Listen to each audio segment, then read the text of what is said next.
સોના ચાંદીમાં ન ભૂતો ન ભવિષ્યથી જેને કહી શકાય કે ભૂતકાળમાં ક્યારેય ન થઈ હોય તેવી તેજી, ભયંકર તેજી, આગ ઝરતી તેજી જેને કહી શકીએ તે આગળ વધી રહી છે અને પાછલી 24 કલાકમાં થયું કંઈક એવું કે જે કોઈ વિચાર્યું ન હોય. એક ધારી તેજી 24 કલાકમાં $100 થી વધુનો ઉછાળો સોનામાં દેખાઈ ગયો અને ત્યારબાદ ફક્ત 3 કલાકમાં એ $100 તૂટી પણ ગયા. તો આટલી ભયંકર ઉથલપાથલ સોનામાં સાથે ચાંદીમાં પણ થઈ રહી છે. તો હવે સવાલ થાય કે આગળ શું થશે? $2400 આંતરરાષ્ટ્રીય સપાટી સોનાએ કુદાવી દીધી. ફક્ત 1.5 મહિનાના ગાળામાં $400 તેજી. અહીંથી કડાકો પણ થયો.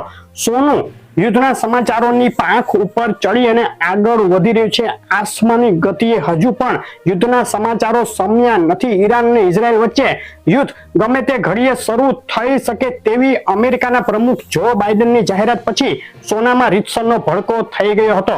તો હવે આ ઘટાડો થયો છે, તો ઘટાડો કેટલો આગળ વધશે?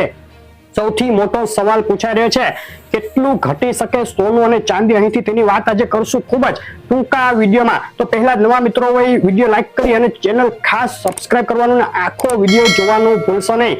શરૂઆત કરી લઈએ ચાંદીથી. તો ચાંદીના ભાવમાં આગ ઝરતી તેજી. છેલ્લા 11 વર્ષની સૌથી ઊંચી આંતરરાષ્ટ્રીય સપાટીએ ચાંદીના ભાવ પહોંચી ગયા $29 ઉપર ચાંદી પહોંચી ગઈ હતી 12 તારીખે સાંજે અને ત્યારબાદ ફક્ત 3 કલાકમાં $1.80 નો ઘટાડો થઈ ગયો. ચાંદીમાં ભયંકર કડાકો જેને કહી શકાય તે જોવા મળી ગયો. $29.80 ની સપાટીએથી $28 તોડી અને ચાંદી નીચે આવી ગઈ છે. ફક્ત 3 કલાકમાં જે એક તબક્કે 82,000 ઉપર ભાવ બોલાઈ ગયો હતો તે 79,000 આવી ગયો. એટલે કે 3 કલાકમાં $3,000 કડાકો ચાંદીમાં થઈ ગયો. હવે આગળ શું થશે? તો મિત્રો, ચાંદીના ભાવ અત્યારે સોનાની પાછળ વધી અને ઘટી રહ્યા છે. ચાંદીના પોતાના અત્યારે કોઈ ફંડામેન્ટલ નથી. તો આપણે આગળ સોનામાં જે વાત કરશું તે ચાંદીમાં પણ લાગુ પડશે. સોના ઉપર આવી જઈએ ઝડપથી. તો સોનાનો ભાવનો ચાર્ટ જોઈ લઈએ એક અઠવાડિયાનો. તો જોઈ શકાય એક ધારી ગતિથી સોનું આગળ વધ્યું. ગઈકાલે સાંજે સુધીમાં સોનાના ભાવે $2400 ની સપાટી કુદાવી $2431 નો નવો આંતરરાષ્ટ્રીય હાઈ બનાવી લીધો. ત્યારબાદ સાંજે ફરીથી એક કડાકો શરૂ થયો અને જોતામાં સોનું $2335 જેટલું નીચે આવી ગયું. એટલે કે લગભગ $100 નો ઘટાડો વધ્યા મથાળેથી જોવાઈ ગયો. ભારતીય બજારમાં જે બિલ વગરનું સોનું વેચાઈ રહ્યું છે તે પહેલી વાર $74,800 સુધી પહોંચી ગયું અને બિલવાળા સોનાના ભાવ 76,000 ની ઉપર પહોંચી ગયા.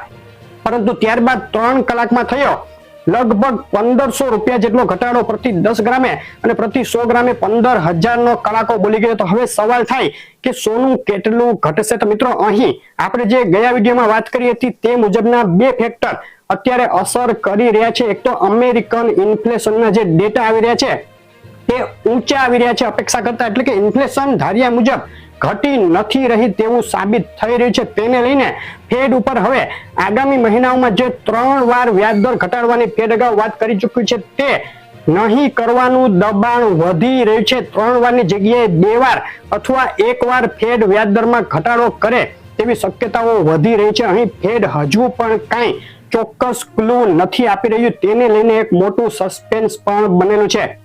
આગામી દિવસોમાં જે કાંઈ હજુ પણ ઇન્ફ્લેશનના ડેટા આવશે જો તે પણ ઊંચા આવશે તો લગભગ જૂન જુલાઈમાં તો ફેડ વ્યાજદર ઘટાડો ન કરે તેવી શક્યતાઓ હવે વધી રહી છે. અગાઉના જે એક્સપેક્ટેશન હતા 70 થી 80% તે હવે 50% સુધી આવી ગયા છે કે જૂન જુલાઈમાં ફેડ વ્યાજદરમાં ઘટાડો ન કરે. જો આવું કંઈ થશે, ફાઇનલ થશે, તો સોના ઉપર નિશ્ચિત એક દબાણ આવશે. અત્યારે પણ ઇકોનોમિક દ્રષ્ટિએ સોના ઉપર દબાણ છે. ઇકોનોમિક દ્રષ્ટિએ સોનું અત્યારે તેજીમાં નથી.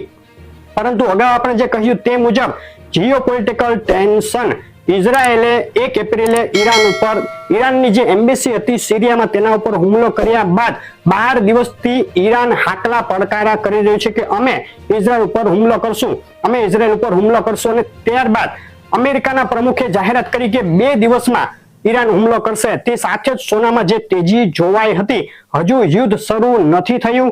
આગામી દિવસોમાં જો સમાધાન થઈ જાય યુદ્ધમાં તો બેવડો જે પરિબળ છે, બંને પરિબળ ઇકોનોમિક અને જીઓપોલિટિકલ તે સોનાના ભાવ ઘટવાની ફેવરમાં આવી જાય, આ પરિસ્થિતિમાં સોનાના ભાવમાં 100 થી 200 ડોલરનો ઘટાડો જોવા મળી શકે છે. અત્યારે સોનાના ભાવમાં એક 2335 ડોલરનો મજબૂત સપોર્ટ છે. આ સપોર્ટ તૂટ્યા બાદ 2280 થી 2250 ડોલર વચ્ચે એક મજબૂત સપોર્ટ છે. આ સપોર્ટ તૂટશે ત્યારબાદ 2180 ડોલર સુધી સોનું નીચે જઈ શકે, ફક્ત એક જ સંજોગોમાં કે યુદ્ધમાં સમાધાન થઈ જાય, ઈરાન ઇઝરાયલ વચ્ચે કોઈ યુદ્ધ ન થાય તેવું ફાઇનલ થઈ જાય તો આટલો ઘટાડો શક્ય છે સોનામાં. જો યુદ્ધ થાય તો 2400 અને ત્યારબાદ 2500 ડોલર સુધીની સપાટી પણ આપણને જોવા મળી શકે છે. તો અત્યારે આ બે ખાસ સમાચારો ઉપર, ઇકોનોમિકલ અને જીઓપોલિટિકલ સમાચારો ઉપર આપણી નજર રહેશે. અગાઉ આપણે ઘટવાના ટાર્ગેટ આપેલા જ છે તે મુજબ જ હજુ છીએ આપણે.